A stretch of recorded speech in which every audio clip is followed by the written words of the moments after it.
We have more than one call in our life, and sometimes people describe it as a bivocational call. So I believe that I'm called to work in a school, and also believe I'm called to be a priest in church. Having that dual role helps me to understand the society in which we live in a much broader and deeper way. Some people can pinpoint the day and the time and the hour when they felt called to ordained ministry. Whereas for me, it was more of an evolution, a gradual thing which developed and happened over time. I've had the calling for a number of years, but equally the thing with calling is to remember that God calls us for who and what we are, and calls us to be known as His. Over the years, that call became stronger and stronger.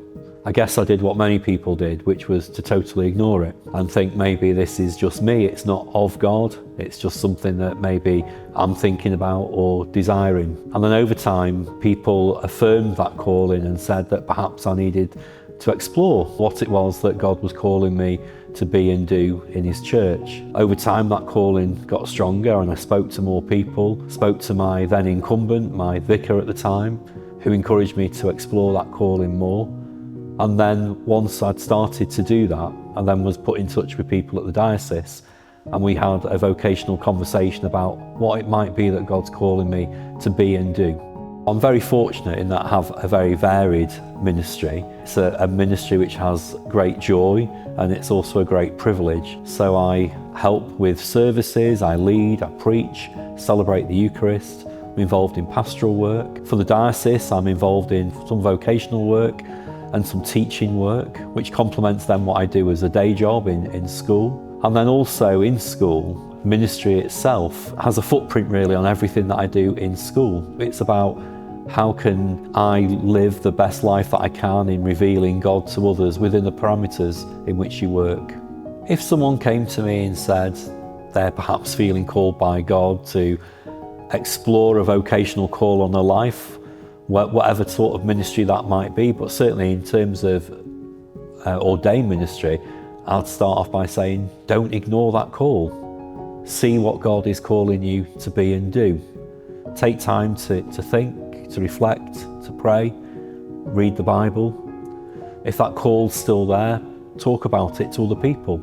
Are others affirming that call? Are others saying that they could see that call in you? And that they're saying, is that call of God? If that's the case, speak to your incumbent, who will then put you in charge with somebody at the diocese, and then you can explore that call more fully and see what it is that God has got planned for your life. Ordained ministry is life-changing and is a journey and a privilege that you will embark on and know that God is with you every step of the way.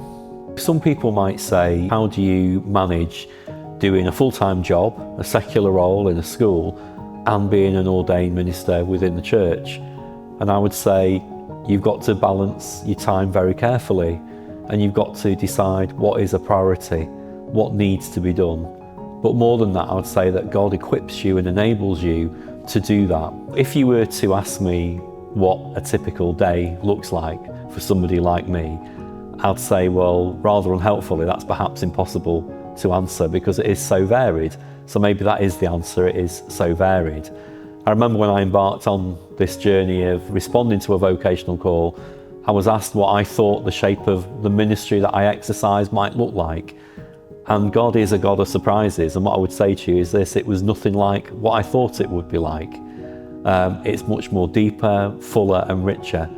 And God is with me in all I do, and it is a real privilege and joy. So I would encourage you, if you are thinking about exploring ordained ministry, and certainly self-supporting ordained ministry, to take that step, take that plunge and speak to somebody.